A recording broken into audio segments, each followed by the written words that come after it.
আড্ডা, সৈয়দ মুজতবা আলী। আড্ডা সম্বন্ধে সম্প্রতি কয়েকটি উত্তম লেখা বাংলায় বেরোনোর পর ইংরেজিতেও দেখলুম আড্ডা হামলা চালিয়েছে। চণ্ডী মণ্ডপের ভষ্টচাষ এবং জমিদার হাবিলির মৌলবি যেন হঠাৎ কোটপাতলুন কামেজ পরে গটগট করে স্টেটসম্যান অফিসে ঢুকলেন। আমার তাতে আনন্দই হলো, কিন্তু এ সম্পর্কে একটি বিষয়ে আমার কিঞ্চিত বক্তব্য আছে। আড্ডাবাজরা বলতে চান বাংলার বাইরে নাকি আড্ডা নেই। কথাটা ঠিকও ভুলও, তুলনা দিয়ে নিবেদন করছি। সিন্ধু নদ উজির যে মাছ ধরা পড়ে তার নাম পাল্লা, অতি উপাদেয় মৎস্য। নর্মদা উজিয়ে ভুরজ শহুরে যে মাছ ধরা পড়ে তার নাম মদার, সেও উপাদেয় মৎস্য। আর গঙ্গা পদ্মা উজিয়ে যে বাঙালিকে আকুল উতলা করে তোলে তার নাম ইলিশ। খোট্টা মাফ কিজিয়ে মুলুকে পৌঁছানোর পর তার নাম হয় হিলসা। উপযুক্ত সর্বমৎস্য একই বস্তু, দেশভেদে ভিন্ন নাম। তফাৎ মাত্র এইটুকু যে সর্ষে বাটা আর ফালি ফালি কাঁচা লঙ্কা দিয়ে আমরা যেরকম ইলিশ দেবীর পুজো দিই, বাদ বাকিরা ওরকম ধারা পারে না। অর্থাৎ আড্ডা বহু দেশেই আছে, শুধু আমাদের মতো তরিবৎ করে রসিয়ে রসিয়ে চাকতে তারা জানে না। অপিচ ভুললে চলবে না, সিন্ধিরা আমাদের সর্ষে ইলিশ খেয়ে নাকশিটকে বলেন, কি উমদা জিজগে বরবাদ করে দিলে। ভুগুর কচ্ছার ভুড়োচের মহাজনগণ সিন্ধির রান্না পাল্লা খেয়ে আল্লাহ আল্লাহ বলে রোদন করেন। কে সূক্ষ্ম নিরপেক্ষ বিচার করবে? এ যে রসবস্তু, এবং আমার মতে ভোজন রস সর্বরসের রসরাজ। তাই কায়রোর আড্ডাবাজরা বলেন একমাত্র তারাই নাকি আড্ডা দিতে জানেন। কায়রোর আড্ডা কোনো অবস্থাতেই কারো বাড়িতে বসে না। আড্ডাবাজরা বলেন তাতে করে আড্ডার নিরপেক্ষতা কিংবা বলুন গণতন্ত্র লোপ পায়। কারণ যার বাড়িতে আড্ডা বসলো তিনি পান্তা আঁশটা, খিচুড়িটা, ইলিশ ভাজাটা, আবার ইলিশ। সুশীল পাঠক ক্ষমা করো, ওই বস্তুটির প্রতি আমার মারাত্মক দুর্বলতা আছে। বেহেস্তের বর্ণনাতে ইলিশের উল্লেখ নেই বলে 5 বকং নামাজ পড়ে সেথায় যাবার কণামাত্র বাসনা আমার নেই। ফিরি দেন বলে তাকে সবাই যেন একটু বড্ড বেশি তোয়াজ করে। আড্ডা গোত্রের মিশরী নিকোশী মহাশয়রা বলেন বাড়ির আড্ডায় মেল মেলে না। অপিচ পশ্য কোনো ক্যাফেতে যদি আড্ডা বসে তবে সেখানে কেউ কাউকে খয়ের খা বানাতে পারে না, যেন পুরীর মন্দির।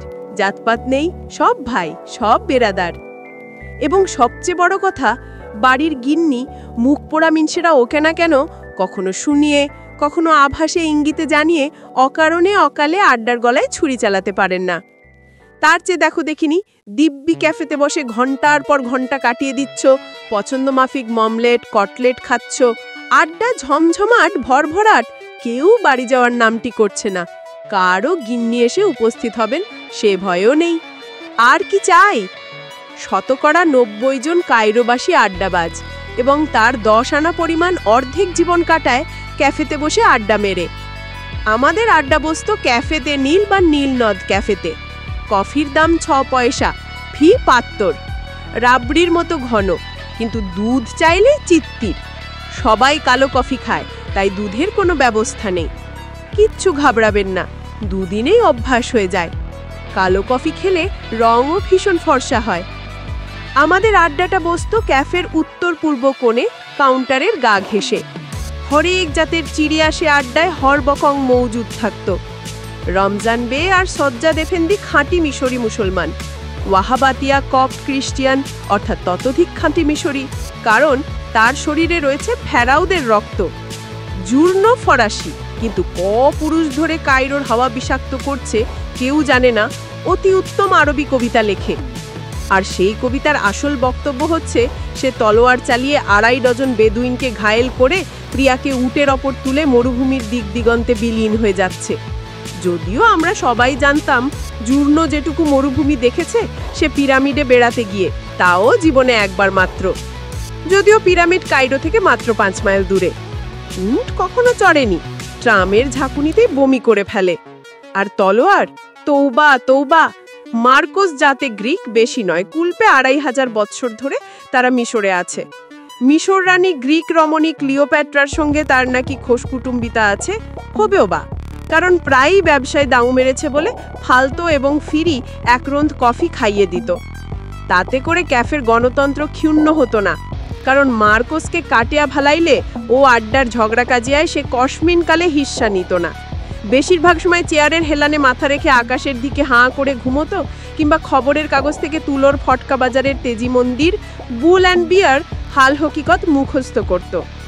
আর বাংলার দেশে তাবেদ চণ্ডীমণ্ডপ, বেবাগ জমিদার হাবেলির আড্ডার প্রতিভু হিসেবে আপনাদের আশীর্বাদে আর শ্রীগুরুর কৃপায় ধুলির ধুলি এ অধম আপনাদের কাছে ছই। আমার বাড়ির নিতান্ত গা ঘেঁষে বলে নিখোঁজ কফি পানার্থে ওই ক্যাফেতে আমি রোজ সকাল সন্ধ্যা যেতুম। বিদেশ বিভুই, কাউকে বড় একটা চিনি নে, ছন্নের মতো হেথা হোথা ঘুরে বেড়াই। আর দেশ ভ্রমণ যে কিরকম পীড়াদায়ক প্রতিষ্ঠান সে সম্বন্ধে একখানা প্রামাণিক কেতাব লিখব বলে মনে মনে পাঁতরা কষি। এমন সময় হঠাৎ খেয়াল গেল ক্যাফের কোণের আড্ডাটির দিকে। লক্ষ্য করিনি যে কফি পানটা ওদের নিতান্ত গৌণ কর্ম, ওরা আসলে আড্ডাবাজ। আম্মু যে আড্ডাবাজ সে তত্ত্বটা ওদের মনে ঝিলিক দিয়ে গেল একই ব্রাহ্ম মুহূর্তে। সে মহালগনের বর্ণনা আমি আর কি দেব সুরসিক পাঠক, তুমি নিশ্চয় জানো। শ্রীহরি শ্রীরাধাতে, ইউসুফ জুলেখাতে, লাইলি মজনুতে ত্রিস্তান ইস্তল্লে কি করে প্রথম চারিচক্ষু বিনিময় হয়েছিল। কি ব্যাকুলতা, কি গভীর তৃষ্ণা, কি মহাভবিষ্যতের প্রগাঢ় সুখ স্বপ্ন, কি মরুতির পার হয়ে সুধার শ্যামলিম্মি নীলাম্বুজে আবগাহন আনন্দ সে দৃষ্টি বিনিময়ে ছিল। এক ফরাসি প্রেমিক বলেছেন, প্রেমের সবচেয়ে মহান দিবস সেদিন যেদিন প্রথম বলেছিলাম আমি তোমাকে ভালোবাসি। তত্ত্বটা হৃদয়ঙ্গম হলো সেই ব্রাহ্ম মুহূর্তে। তাবা তুলসী গঙ্গা জল নিয়ে আসুন, স্পর্শ করে বলবো 3 লহমাও লাগেনি। এই ব্রাত্যের উপনয়ন সোজা বাংলায় বলে যাতে উঠে গেলুম। অমিয়া হয়ে গেল, বেদ শাখা ঋষি স্থির হয়ে গেলেন সানিয়া। নয়ন হানিয়া বললুম, একরোঁদ কফি। আড্ডার মেম্বাররা একে অন্যর দিকে তাকিয়ে পরিতোষের স্মিত হাস্য বিকশিত করলেন।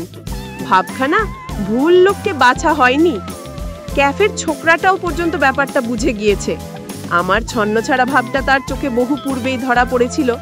রোঁদ পরিবেশন করার সময় নীলনদ ডেল্টার মতো মুখ হাঁ করে হেসে আমি যে অতিশয় ভদ্রলোক অর্থাৎ জোর টিপস দিই সে কথা বলে আড্ডার সামনে আমার কেস রেকমেন্ড করলো। জূর্ণ তারা লাগিয়ে বললেন, যা যা ছোড়া মেলা জেঠামনি করিস নে। আমার দিকে তাকিয়ে বললেন, খাস আরবি বলেন আপনি। রবি ঠাকুর বলেছেন, এত বলি সিক্ত পক্ষম দুটি চক্ষু দিয়া সমস্ত লাঞ্ছনা যেন লইল মুছিয়া। বিদেশির অঙ্গ হতে ঠিক সেই ধরনে আমার দিকে তাকিয়ে জূর্ণ যেন আমার প্রবাস লাঞ্ছনা এক থাপড়ায় ঝরে ফেললেন আমার অঙ্গ থেকে। আমি কিন্তু মনে মনে বললুম, ইয়া আল্লাহ, 13 দিনের আরবিকে যদি এরা বলে খাসা তবে এরা নিশ্চয়ই খানদানি মনীষী। করজোরে বললুম, ভারতবর্ষের নীতি সত্য বলবে, প্রিয় বলবে, অপ্রিয় সত্য বলবে না। আপনাদের নীতি দেখছি এক কদম এগিয়ে গেছে, প্রিয় অসত্যও বলবে। আটটা তো পার্লিমেন্ট নয়, তাই হরবকত কথার পিঠে কথা চলবে এমন কোনো কসম দিব্যি নেই। দুম করে রমজানবে বললে, আমার মামা।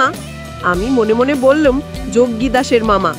হজ করতে গিয়েছিলেন আর বছর। সেখানেও জনকয়েক ভারতীয়র সঙ্গে তার আলাপ হয়।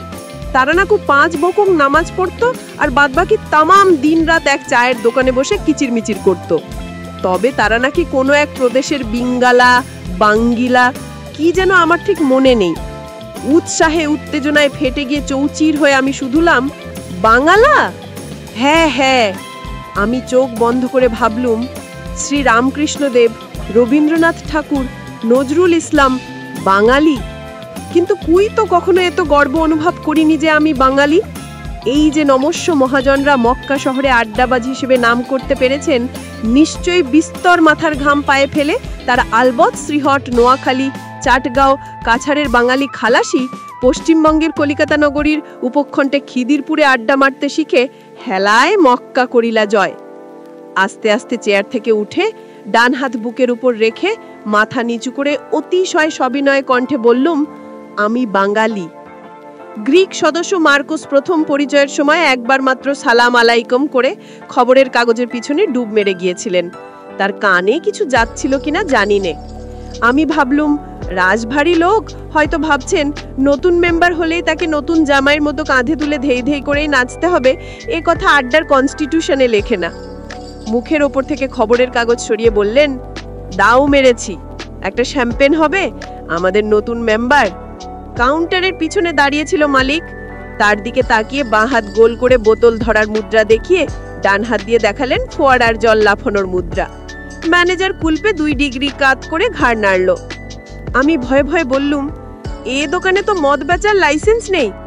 মার্কোস বললেন, ক্যাফের পিছনে তার ড্রয়িং রুমে ব্যাটা সব বেচে, অফিম, কোকেন, হেরোইন, হশিশ, যা চাও।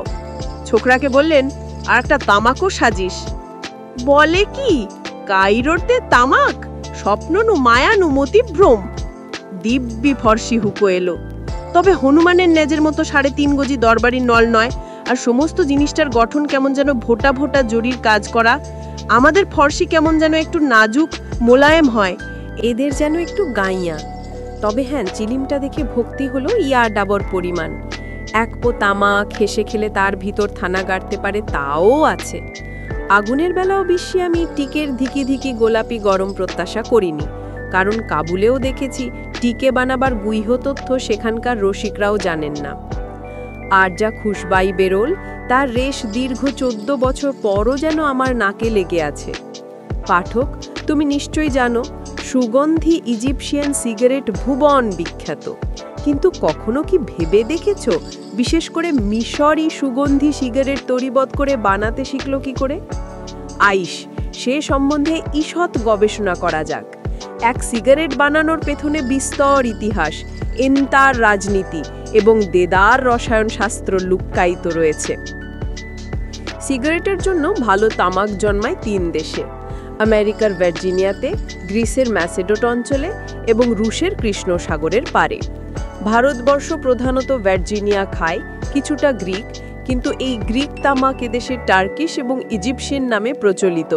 তার কারণ একদা গ্রিসের উপর আধিপত্য করত তুর্কি, এবং তুর্কি গ্রিসের বেবাক তামাক ইস্তানবুলে নিয়ে এসে কাগজে পেঁচিয়ে সিগারেট বানাতো।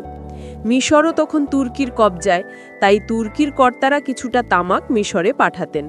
মিশরের কারিগররা সেই গ্রিক তামাকের সঙ্গে খাঁটি মিশরের খুশবাই মাখিয়ে দিয়ে যে অনবদ্য রসনলি নির্মাণ করলেন, তারই নাম ইজিপশিয়ান সিগারেট।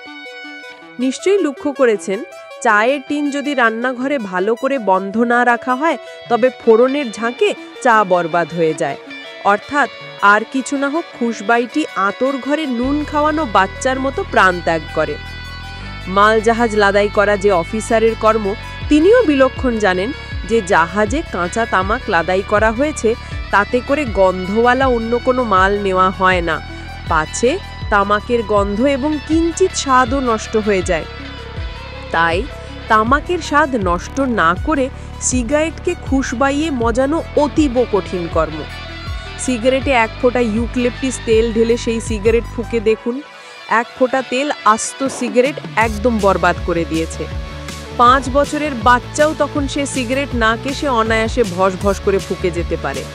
বস্তুত বড্ড বেশি ভেজা সর্দি হলে অনেকে এই পদ্ধতিতে ইউক্যালিপটাস সেবন করে থাকেন, যারা সিগারেট সইতে পারেন না তারা পর্যন্ত। বরঞ্চ এমন গুণী আছেন যিনি অ্যাটম বোমের মাল মশলা মেশানোর হাড় হদ্দ হাল হক্কিতে জানেন, কিন্তু তামাকের সঙ্গে খুশবাই, তার পিছনে রয়েছে গূঢ়তর রহস্যাবৃত ইন্দ্রজাল।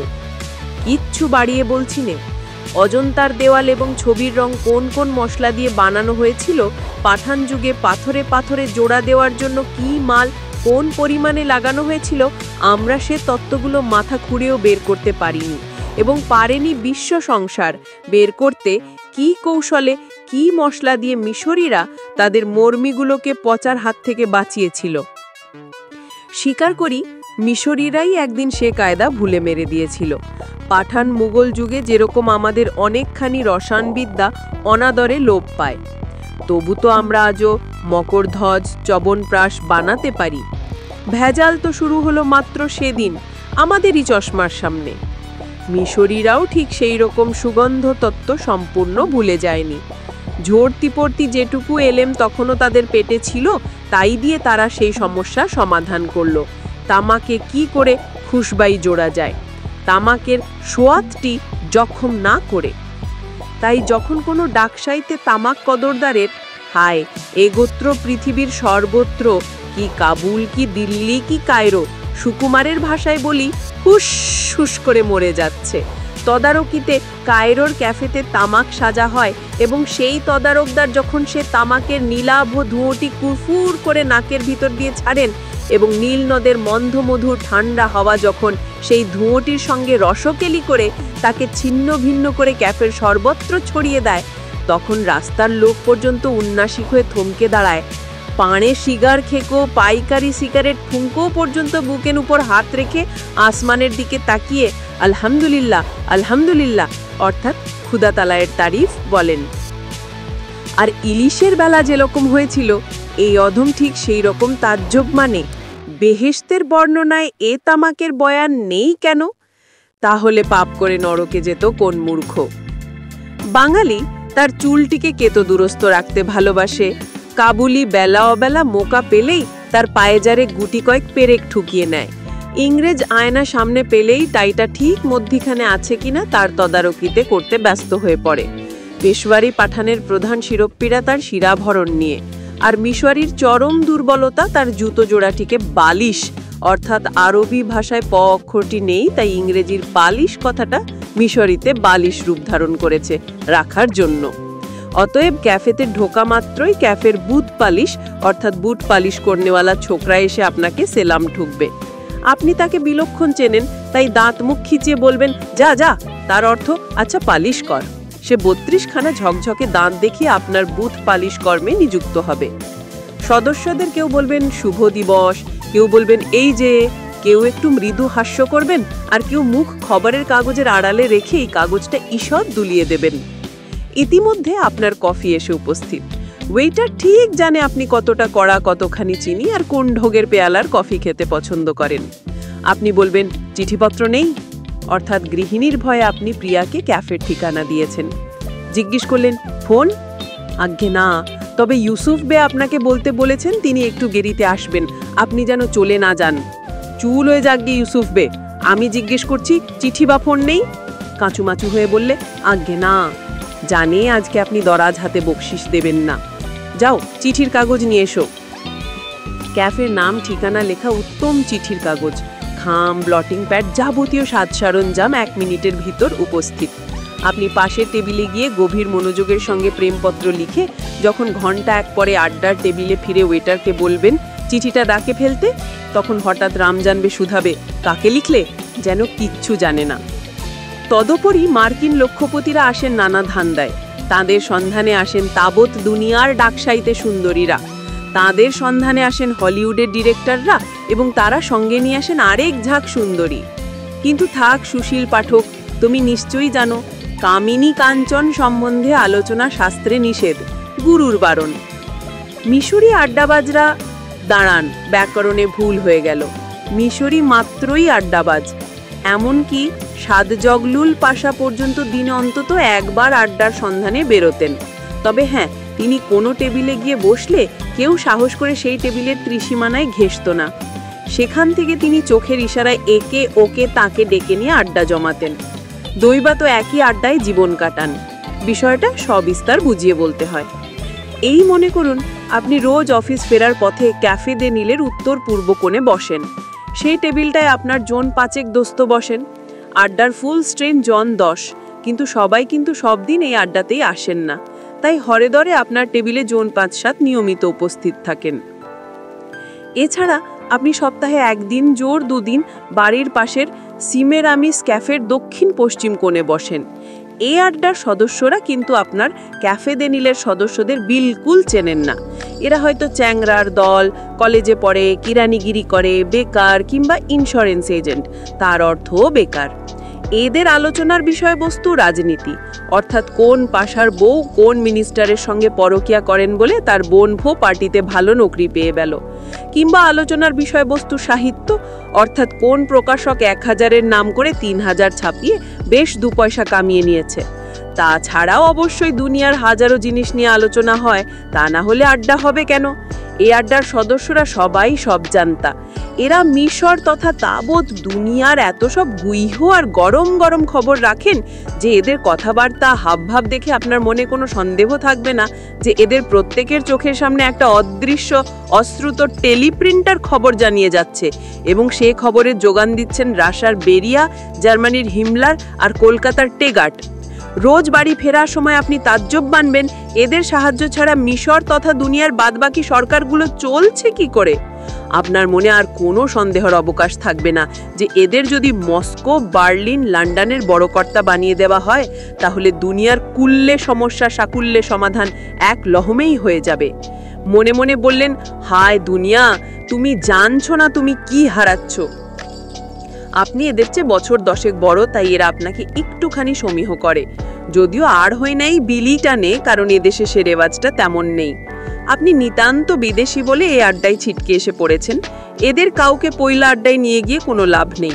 আমি নিয়ে গিয়েছিলুম, বেচারা সেখানে রাতই কাড়েনি, যদ্যপি দুসরা আড্ডাতে সেই তরপা তো সবচেয়ে বেশ।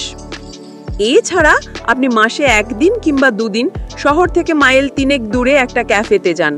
আপনারই এক বন্ধু সেই ক্যাফেটার উপর তলায় থাকেন, খাসা জায়গায়, সামনেই নীলনদ বয়ে যাচ্ছে। আপনারই বন্ধু এখানকার এই আড্ডার সঙ্গে আপনার পরিচয় করিয়ে দিয়েছিলেন।